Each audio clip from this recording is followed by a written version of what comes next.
Spider days. Sorry, there's more things that rhyme with days. Let's start rhyming them right now. Wait, I think we messed it up. Goddamn, we really hate this song. Hello, I'm the Nostalgia Critic guy. Remember it so you don't have to. So you think the Raimi films got backlash? Wait until I reveal the tangled Marc Webb that we weave.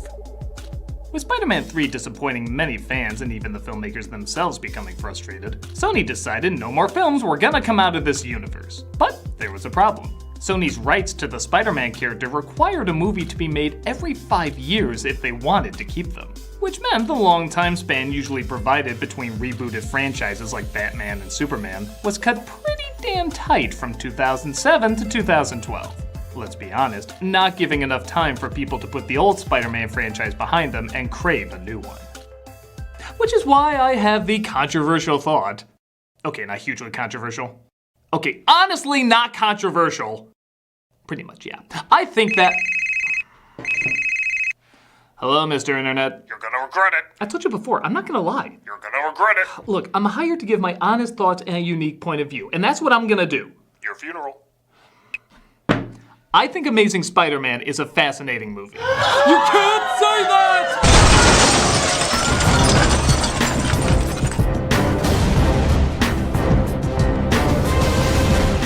With that said, I don't think it's the best Spider-Man movie. Into the Spider-Verse has blown them all out of the water. The MCU films might be slow burning to the big stuff, which I'm down to wait for. And rewatching the Raimi films, I do find a new appreciation for them, particularly with 2. But maybe that's why this one intrigues me. It had the most impossible task of winning people over with a new Spider-Man reboot after a goofy but still iconic series. And all the changes in the film reflect that. Instead of going cheerful and clean, it went angry and dirty. Rather than Golden Age comic dialogue, it went more modern day comic dialogue. It brought back the writer of Ordinary People and allowed him to write a screenplay more like Ordinary People. The main character just happened to be a superhero. At the time, there were a lot of audiences that were happy to have a more grounded Spider-Man flick, especially with other comic book movies going that direction. But the hate boner erected quick, and soon die-hard fans declared if you liked anything in this, you were betraying the sanctity of the franchise. Now dig on this. Clearly this was the one step too far. But I will admit, the same way I was asking people to see how I could find the originals too corny, shouldn't I also see how people could find this too safe? Yes, it's more real, but doesn't that suck out the uniqueness of Spider-Man going all in big like the comic did? I will always remember the iconic imagery from those films, and here I have Lizard Voldemort and webbed dicks.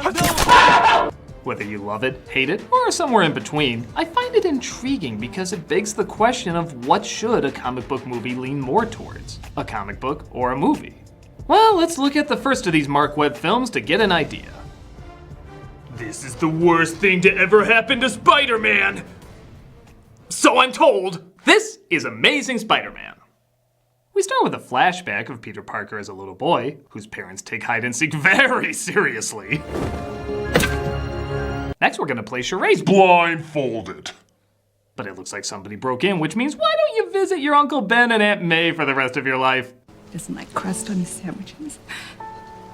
He likes to sleep with a little light on at night. He also likes to wear Spider-Man pajamas. Wait, what? Cut to years later as Peter, played now by Andrew Garfield, discovers his parents died in a plane crash and is now a geek, I guess. Important Flash. So on the one hand, I don't just want the same Peter Parker again, and they do give us something different. Garfield is more of a brain in the same way Jobs or Zuckerberg is a brain.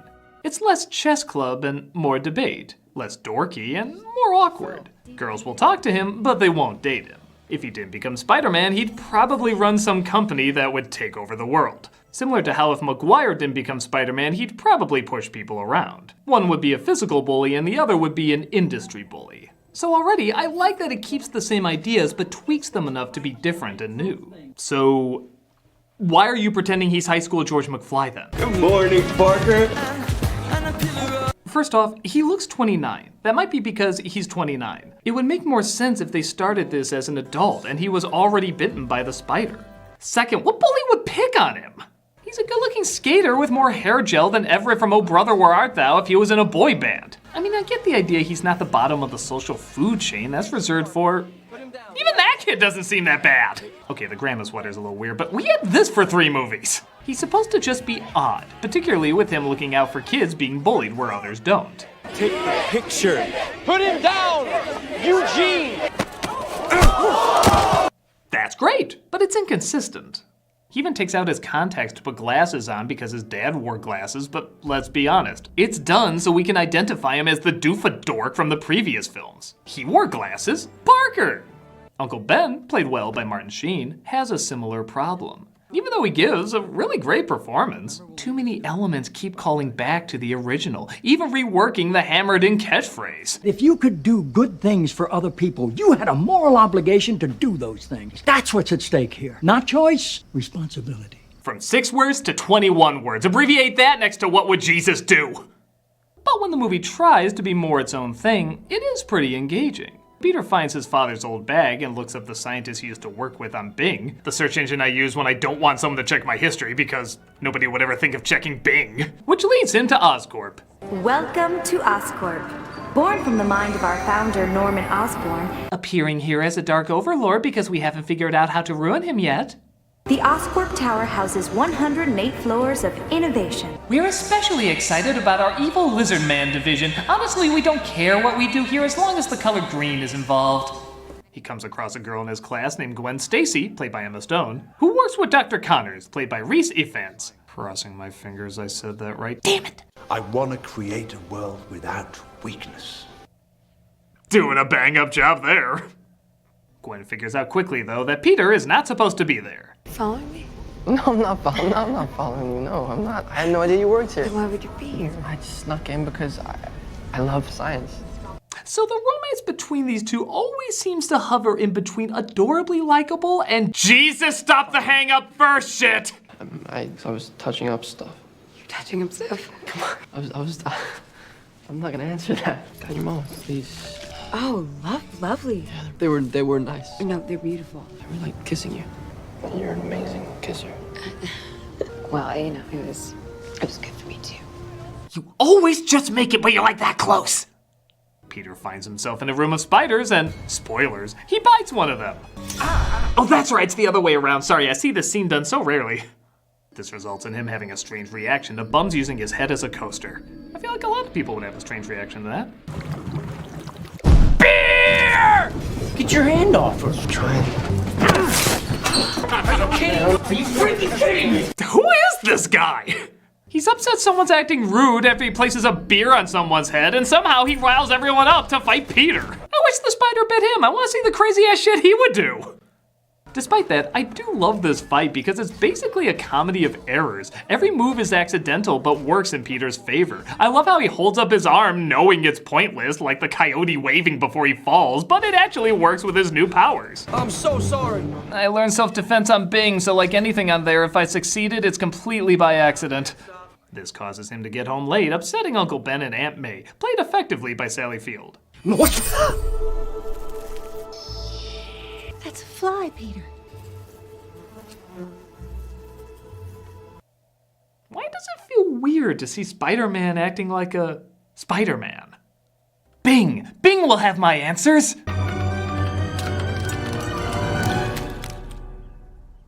Well, this will make other morning activities fun. Peter tries to get some answers from Dr. Connors and reveals that he's the son of his old partner, Richard Parker. We were gonna change the lives of millions. The problem was always... The K-rate algorithm? Let me go out on a limb. Let me lend you a hand. I'd give my right arm if I could. Your arm is missing. Fuck, I'm so bad at this. Peter, through his father's research, figures out the algorithm to cross species with hopefully no side effects. The next day at school, banners are being painted on the basketball court while players practice. That seems like a sensible place to do it. Clearly, if anything goes wrong, it's the player's fault. You did that on purpose, Flash! I'm gonna continue this on the Buzzsaw and Shop class, where it's safe! No, but I should've. You better watch your back. That's right, teen girl half my size who looks like a threat. Flash is weird in this. Parker, of course, uses this opportunity to stick up for her, embarrassing the bull. That's it, you're going to detention! And the basketball team practice starts at 7 a.m. sharp. So all this is about getting even. Ben balls Peter out for acting insensitive and showing off moments before he acts insensitive and shows him off. He's got you on his computer. I'm his probation officer. Total creeper! He put your head on squirrels' bodies. He has all sorts of issues. After talking with Gwen, he tries out some of his new abilities in what I suppose is supposed to be a training montage, but honestly it comes across more like a jeans commercial.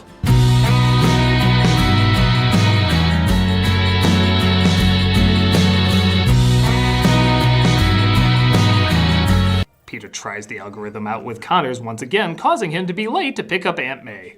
That's what's at stake here. Responsibility. Where's my dad? He didn't think it was his responsibility to be here to tell me this himself. I like that Peter and Ben's blow-up seems more built up over time, unlike the original where he just kind of snaps out of nowhere. Both their performances feel very justified and believable. Yeah, of course it doesn't help that it's followed by a Curb Your Enthusiasm bit. You can leave a penny anytime. You have to spend $10 to take a penny. I don't have 2 cents. You can't afford your milk. Just step aside. This is where he takes a baseball bat, starts smashing up all the items, and says, "Too much!" The guy behind Peter robs the place as Peter just watches. Hey kid, little help? Not my policy. I missed the part where that's not my policy. Oh, God, you see why you need to be your own thing? At least I'm sure they'll do something different with Uncle Ben. Yeah, okay. Tell Emilio, I still know he exists. Someone call an ambulance, Uncle Ben! Uncle Ben! The police put a warrant out for the lead singer of Hanson, and Peter becomes completely obsessed with his dead father. I mean, completely obsessed with his dead uncle. He can have 2 things. Not today, Flash. Hey, come on, man. I just want to talk. It's better, right? I'm sorry. I like that Flash sympathizes with him, again giving the people in this world a little bit more dimension. But did they need to use that reality show gasp sound effect? Your own cookbook! He stops criminals trying to find Uncle Ben's killer, realizing he's gonna need to hide his identity. My God, I was just attacked by El Cruzado! You thought that camera angle would make him look less silly. He crafts his web slingers, practices swinging around, and eventually perfects his Spider-Man costume. Perfects is a kind word. Hey, Aunt May. Yeah, eggs? Organic, got it. Yeah, let's use the real voice he would have with that mask on. Yet he still mumbles less than Maguire.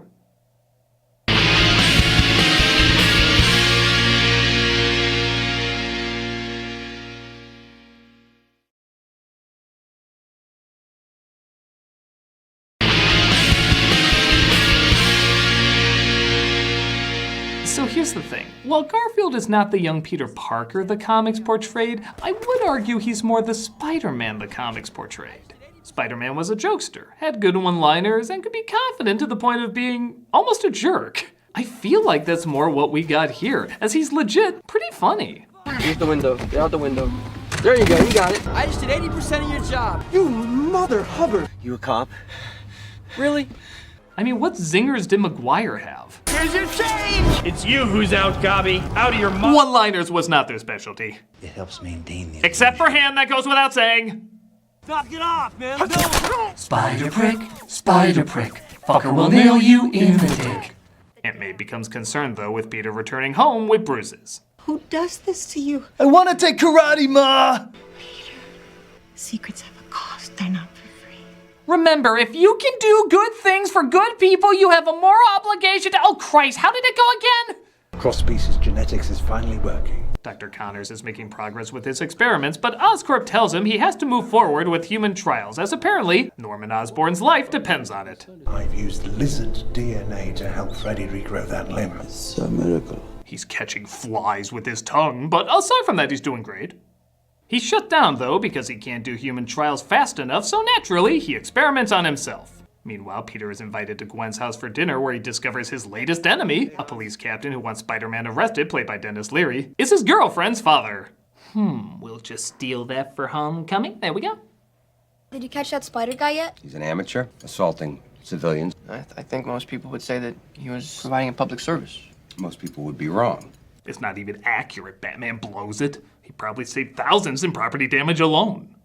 I like Peter has to really face off with the pros and cons of being a vigilante, as he ruins a case for the cops following a car thief to bigger criminals. But he turned him in too quickly, not knowing.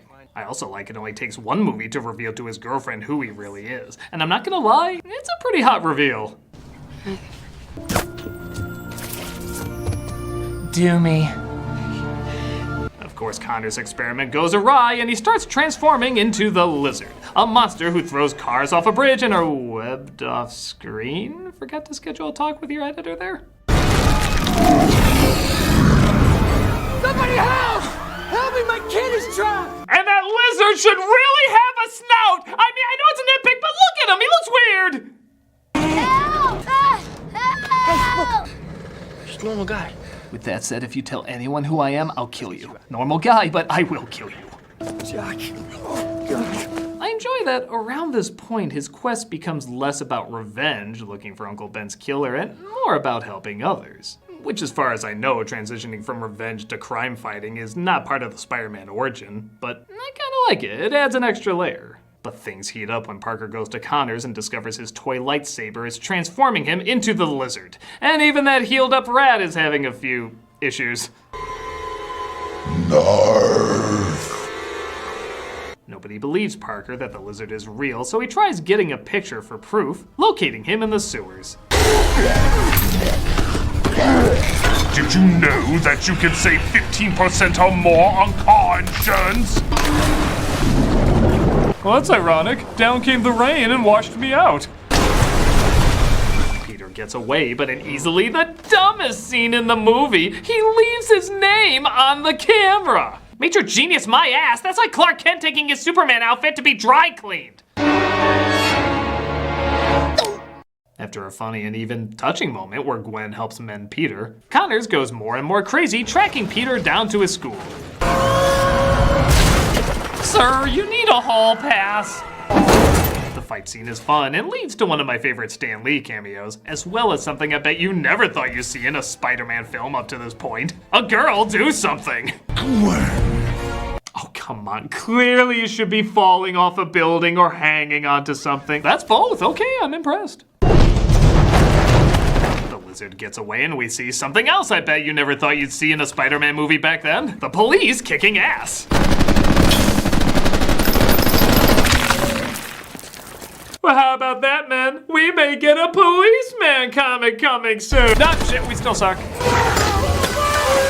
He releases a gas, turning the cops into lizards as he believes that'll create a stronger race. Gwen starts working on an antidote while the cops knock out Spider-Man in their search for the Lizard.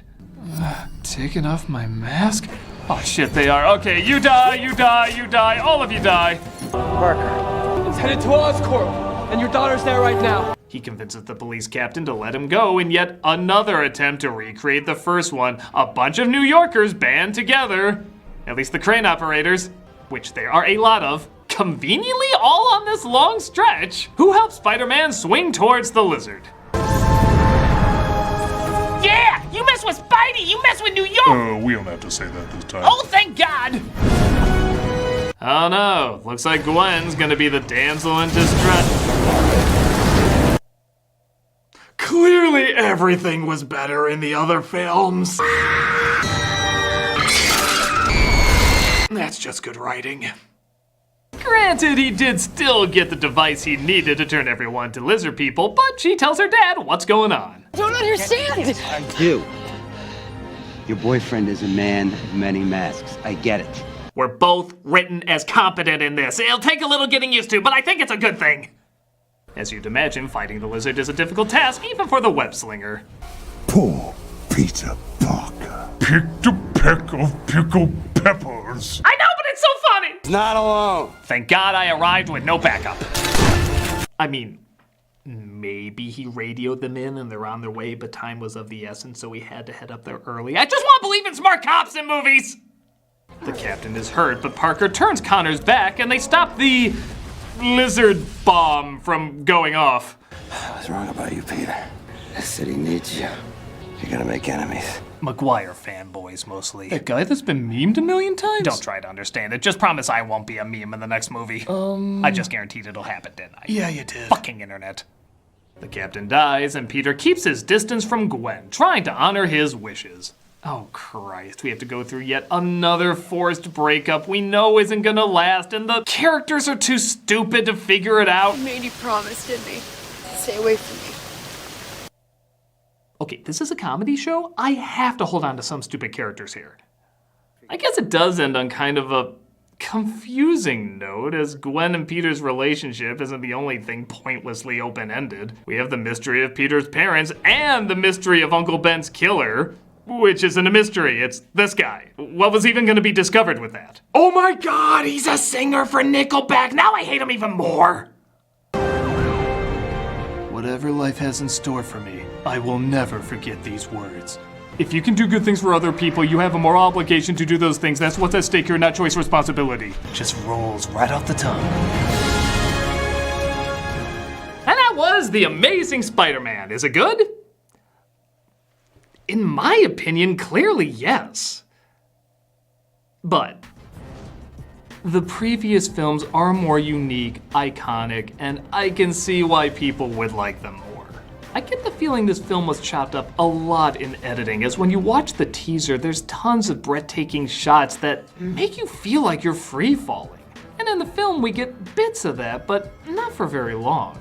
The reason I bring that up is, had the film utilized more of those long shots and some of the more colorful sequences, I think we could have had one of the great Spider-Man flicks. It would have helped give it more of an identity. As is, its strength is in its performances and its dialogue, as I really like these characters and want to see them in more good movies. I think Garfield is a great Spider-Man, and while not an authentic young Peter Parker, he is still an interesting young Peter Parker. Remember, he does evolve in the comics from a dweeby teen boy to a strong, confident man. And I just get that latter half much more from Garfield than I do Maguire. If somehow we could have Maguire as young Peter Parker and Garfield as older Peter Parker, I think we'd have a perfect combo there. For a while, this was the Spider-Man movie that was more my speed. I dug the realistic conversations over the Adam West style dialogue, but I do see now this is a bit more run-of-the-mill. I will never forget what happens in the Raimi films, where with Webb, I remember more of the feelings in the moment, but not a ton else. I don't think the strengths of the film should be pushed aside though. The acting is good, the dialogue feels real, the web-slinging scenes, when they hold on them long enough, really make you feel like you're swinging through the air. After all the other superhero films and even Spider-Man films that came out after this, I can definitely see why some couldn't get on board with this flick. But it's still worth acknowledging what worked in it, especially knowing the time frame and limitations they had to work with. Is it amazing? I guess not. But in my opinion, it's still a decent Spider-Man.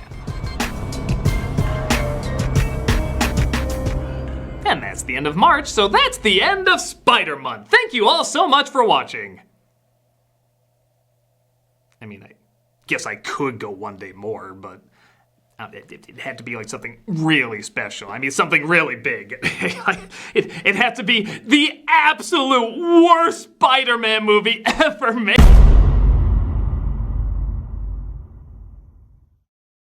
Non ho i 2 centesimi. Se non quindi... ti puoi permettere il latte, allora fatti da parte.